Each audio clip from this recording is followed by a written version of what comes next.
تو ان کی یہ جرائم ہے کہ وہ حق بول نہیں سکتے ہو. جس نے حق بولا، ایک کتاب لکھ دی شیخ صفر الحوالی نے، ابھی وہ کتاب چھپی نہیں تھی، نیٹ پہ آئی اور وہ جیل گئے. ابھی وہ جیل میں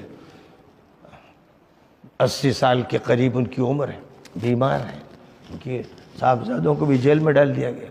اور ابھی یہ خبر آئی ہے، اب اس کی حقیقت کیا ہے کہ شیخ سعود الشریم نے بھی حرم چھوڑ دیا ہے.